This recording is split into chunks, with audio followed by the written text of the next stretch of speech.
Hello students, welcome to you all in the third part of the first chapter in history. In previous video we discussed about the important terms of medieval history like cartography, foreigner, historian sources, historians किस तरीके से history का पता लगाते थे with the help of inscriptions, coins and manuscripts. Scribes के बारे में पढ़ा था. About new political and social groups. Political groups में हमने नए रूलर्स के बारे में पढ़ा था. For example Rajput, Marathas, Sikh, Jat, Ahoms and कायस्थास.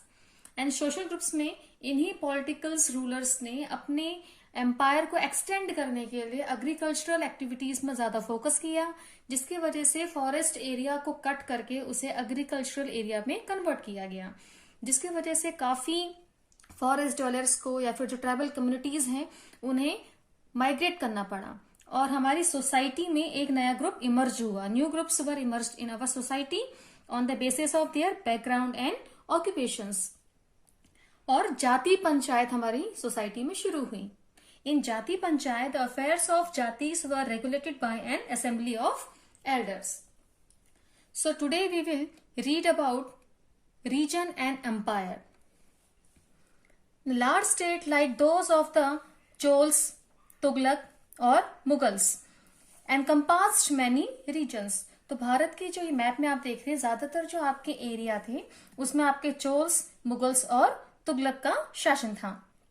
Sanskrit prashasti chapter 2 for an example of prashasti praising the Delhi sultan Ghiyasuddin Balban 1266 to 1287 explained that he was the ruler of a vast empire that stretched from Bengal, God in the east to Ghazni, Gajjan in Afghanistan in the west and included all of the South India Dravid. अब प्रशस्ति क्या होता है? प्रशस्ति are special kind of inscription and is a Sanskrit word which means in praise for. Praise means किसी की प्रशंसा करना. तो प्रशस्ति आपका एक संस्कृत शब्द है प्रशंसा, जिसमें लिख के किसी राजा या महाराजा के बारे में उसकी प्रशंसा की जाती है, उसके कार्यों की प्रशंसा की जाती है. तो एक संस्कृत प्रशस्ति है जिसमें गयासुद्दीन बलबन के बारे में लिखा गया है, उसकी प्रशंसा की गई है कि जो उसका किंगडम था, जो उसका साम्राज्य था, वो आपका स्ट्रेस्ड फ्रॉम बंगाल गॉड, यहाँ बंगाल से ईस्ट से गजनी गज्जन इन अफगानिस्तान. आपको पता है कि ये एरिया आपका अफगानिस्तान का है. इस एरिया में in the west and included all of south India Dravid, और जो भारत का साउथ वाला जो पोर्शन है ये उसके एरिया में एम्पायर में आता था. People of different regions Gaur, Andhra, Kerala, Karnataka, Maharashtra and Gujarat apparently fled before his armies. ऐसा कहा जाता है, उस प्रशस्ति में ऐसा कहा गया है कि जो गयासुद्दीन बलबन है उसकी आर्मी के सामने, उसकी सेना के सामने गौड़, आंध्रा, केरला, कर्नाटका, महाराष्ट्र एंड गुजरात की जो आर्मी थी वो डर जाया करती थी, वो उसकी आर्मी के सामने खड़े नहीं हो सकती थी.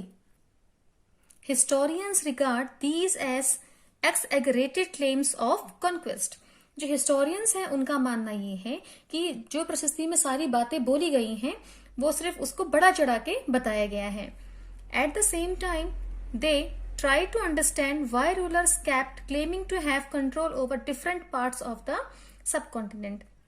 और बाद में हिस्टोरियंस ने ये भी पता लगाया कि क्यों रूलर्स अपने युद्धों के बारे में, अपने एम्पायर के बारे में बड़ा चढ़ा के कहा करते थे. Now, by 700, many regions already possessed distinct geographical dimension and their own languages and cultural characteristics. अब जो 700 जो टाइमिंग था आपका, जो टाइम पीरियड था, उस टाइम पे कई रीजन्स ऐसे थे, पॉजेस्ड मीन्स अधिकार, जिनके पास डिस्टिंक्ट अलग अलग जोग्राफिकल डायमेंशन. जोग्राफिकल डायमेंशन का मीन्स होता है आपका एरिया, कल्चर, जिसमें आपकी लैंग्वेजेस सारी आती हैं. तो इतने में जो आपका इंडिया का जो अलग अलग पार्ट्स था उसमें उनकी जो लैंग्वेजेस थी, जो उनका कल्चर था, वो सारी चीजें अलग अलग थी.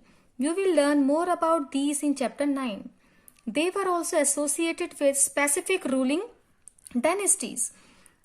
There were considerable conflict between these states. Occasionally dynasties like the Chols, Khiljis, Tughlaq and Mughals were able to build an empire that was pan-regional. अब ये जो आपके डायनेस्टीज हैं, चोल्स, खिलजीज, तुगलक एंड मुगल्स, ये आपस में इनके कॉन्फ्लिक्ट हुआ करते थे अपने एम्पायर को ज्यादा से ज्यादा एक्सटेंड करने के लिए, जिसकी वजह से पैन रीजनल, अब पैन रीजनल क्या होता है? पैन रीजनल मतलब जहां पे एक ही स्टेट के अंदर अलग अलग एरिया वाइज रीजन के बेसिस पे शासन किया जाता हो, that is called pan regional, spanning diverse region. Not all these empire were equally stable और सक्सेसफुल. तो ये जितने भी एम्पायर हैं आपके, चोल, खिलजी, तुगलक एंड मुगल्स, ये किसी पर्टिकुलर एरिया में पूरे रूप से इन्होंने कंट्रोल नहीं किया था और ना ही ये सक्सेसफुल थे.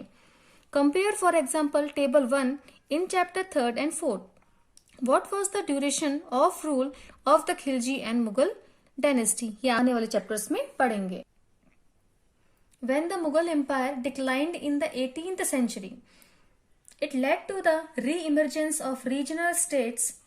अब जब मुगल एम्पायर 18th सेंचुरी में डिक्लाइन हुई, डिक्लाइन मतलब उसका पतन होना, तो धीरे धीरे जो वहां के रीजनल स्टेट थे, जो क्षेत्र के आधार पे मतलब जो आपके बनते हैं, री इमर्जेंस, दोबारा से वो उन्होंने अपने पावर को, अपने एरिया को एक्सटेंड करना शुरू कर दिया. But years of imperial pan regional rule had altered the character of the regions. लेकिन अब तक जो शासन वहां पे चलता आ रहा था, जो कल्चर वहां का था, जो वहां की लैंग्वेजेस थी, वो अभी भी वहां पे स्टेबल थी. Across most of the subcontinent, the region were left with the legacies of the big and small states that had ruled over them. तो जो पहले के जो उनके जितने भी शासनकाल वहां पे हुआ करता था, उनके जितने भी इंपॉर्टेंस थी, जो वहां के आपके रूल्स थे, जो वहां के स्मारक थे, वो अभी भी वैसे ही थे. This was apparent in the emergence of many distinct and shared traditions. ये हमें वहां के डाइवर्स ट्रेडिशन और लैंग्वेजेस से पता चलता है. अभी मैंने आपको बताया था कि वहां पे पैन रीजनल जो आपका एडमिनिस्ट्रेशन लेवल था वो फॉलो किया जाता था, यानी कि एक ही स्टेट के अंदर अलग अलग रीजनल स्टेट्स में डिवाइड होना, जिसकी वजह से वहां डाइवर्सिटी कल्चरल और लैंग्वेज बेस पे बहुत ज्यादा देखने को मिलती थी. This was apparent in the emergence of many distinct and shared tradition in the realms of governance, the management of the economy, allied culture and languages. और ये सारी चीजें हमें realms of governance, यानी कि वहां की जो पॉलिसी थी, किस तरीके से वहां उस एरिया को कंट्रोल किया जाता है, उसके इकोनॉमिक कंडीशन को देख के, वहां के कल्चर को देख के और वहां के लैंग्वेज को देख के पता चलता है. Through the 1000 years between 700 to 1715, the character of the different regions did not grow in isolations. These regions felt the impact of larger pan-regional forces of integration without ever quite losing their distinctiveness. अब ये जो इसमें uniqueness थी, अभी मैंने आपको बताया था कि एक ही स्टेट के अंदर कई सारे रीजनल, यूनिकनेस का मीन्स होता है जैसे कि these region felt the impact of larger pan regional forces of integration. अभी मैंने आपको बताया था पैन रीजनल फोर्सेस का मीन्स होता है जब किसी बड़े स्टेट पे अलग अलग रीजनल बेस पे वहां पे शासन किया जाता है. अब एक ही स्टेट पे अगर अलग अलग बेस पे रीजनल डिवाइडेशन किया जाएगा तो जो वहां की जो आपकी ट्रेडिशन है, जो वहां का कल्चर है, जो वहां का लैंग्वेज है, उसमें भी आपको डाइवर्सिटी देखने को मिलेगी. लेकिन इन सब चीजों के होने के बावजूद ever quite losing their distinctiveness, तो इनकी जो यूनिकनेस थी, जो इनकी खासियत थी, उन्हें इन्होंने कभी नहीं खोया. Now the next topic is old and new religions. The 1000 years of history that we are exploring witnessed major developments in religious tradition. In 1000 years की ड्यूरेशन में, इतिहास में, हमने रिलीजियस ट्रेडिशन में जो आपकी धार्मिक विचारधारा है उसमें कई सारे बदलाव आए, बहुत सारे उसमें विकास हुए, मेजर डेवलपमेंट्स हुए. Peoples believe in the divine was sometimes deeply personal. लोगों का मानना ये था द डिवाइन, जो गॉड है, समटाइम्स डीपली पर्सनल, यानी कि अलग अलग ढंग से गॉड को हर कोई मानता था. But more usually it was collective. लेकिन अगर हम देखा जाए तो, अगर कॉमन रूप से इसे देखा जाए, इट वॉज कलेक्टिव. सबकी विचारधारा लगभग एक ही थी. Collective believe in a super natural agencies. और वो बिलीव किस चीज में कलेक्टिव था, किस चीज में ये लोग एक थे? Super natural agency. Super natural means होता है बियॉन्ड नेचर, मतलब ऐसी चीजें जिनके बारे में हम सिर्फ काल्पनिक विचारधारा रखते हैं, सिर्फ सोचते हैं भगवान के बारे में, हाँ कि भगवान ऐसे होंगे, ऐसे दिखते होंगे. ये सारी जो आपके थॉट्स होते हैं सुपर नेचुरल होते हैं. Religion was often closely connected with the social and economic organization. जो उस टाइम पे धर्म हुआ करता था वो सामाजिक, सोशल, इकोनॉमिक, फाइनेंशियल जो ऑर्गेनाइजेशन हुआ करती थी ऑफ लोकल कम्युनिटीज, उनसे जुड़ा हुआ रहता था। यानी कि हमारी जो सोशल एक्टिविटीज हैं और जो हमारी इकोनॉमिक ग्रोथ है वो कहीं ना कहीं रिलीजन के साथ जुड़ी हुई थी। आपने देखा होगा कि हमारे हिस्ट्री में जितने भी यहाँ रूलर्स आए, उन्होंने यहाँ आते ही अपने वहाँ के कल्चर को, अपने वहाँ के ट्रेडिशन को, लैंग्वेजेस को जहाँ पे उन्होंने कॉन्क्वेस्ट किया है उस पार्ट पे इम्पोज करना शुरू कर दिया और अपने रिलीजन को भी ज्यादा से ज्यादा स्प्रेड आउट किया। मुगल्स आए तो मुगलों ने इस्लाम धर्म को ज्यादा से ज्यादा भारत में फैलाया। ठीक इसी तरीके से as the social worlds of these group altered, so too did their beliefs. It was during this period that important changes occurred in what we call Hinduism today. आज प्रेजेंट टाइम में, वर्तमान समय में हमारे हिंदू विचारधारा में जितने भी हम बदलाव देखते हैं, जो भी चीजें बदली हैं, थॉट्स बदले हैं, वो सारे स्टार्टिंग से ही हुए हैं। These included the worship of new deities, नई देवी देवताओं की पूजा अर्चना करना शुरू की गई उस टाइम पे। The construction of temples by royalty, और जो राजा महाराजा हुआ करते थे वो अपनी शान में, अपने प्रेस्टीज के लिए, अपने रुतबे को दिखाने के लिए बड़े बड़े मंदिरों का, भव्य मंदिरों का निर्माण कराया गया। And the growing importance of Brahmins, और इस टाइम में हमारे समाज में, हमारे सोसाइटी में ब्राह्मणों का जो दबदबा था आम लोगों पे वो बहुत ज्यादा था। The priest as dominant groups in society, जो ब्राह्मण थे डोमिनेंट मतलब होता है किसी के ऊपर कंट्रोल करना, ग्रुप्स इन सोसाइटी, तो जो हमारी सोसाइटी थी उसके ऊपर ब्राह्मणों का पूरा कंट्रोल था। Why? Because their knowledge of Sanskrit text earn the Brahmins a lot of respect in society, क्योंकि जो संस्कृत टेक्स्ट की जो नॉलेज थी, संस्कृत का जो ज्ञान था वो ब्राह्मणों को बहुत ज्यादा था, जिसकी वजह से समाज का हर व्यक्ति ब्राह्मणों को रेस्पेक्ट की नजर से देखता था। The dominant position was consolidated by the support of their patrons, new rulers searching for prestige. अब जो न्यू रूलर्स, यानी धीरे धीरे समय के साथ साथ जो रूलर्स चेंज होते गए, उन्होंने सम्मान के लिए, अब हर कोई राजा महाराजा ये चाहता है कि उसके सम्मान में लोग उसकी पूजा करें, तो इन लोगों ने ये किया, इन शासकों ने ये किया, जो आपके ब्राह्मण्स थे उनके लिए ये पैट्रॉन्स बन गए। पैट्रॉन्स मतलब क्या होता है? An influential wealthy individual. Influential मतलब प्रभावी, वेल्दी इंडिविजुअल मतलब होता है जो समृद्ध हो, इंडिविजुअल मतलब होता है पर्सनली, व्यक्तिगत रूप से, who support another person, an artist, a crafts person, a learned man और अ नोबल।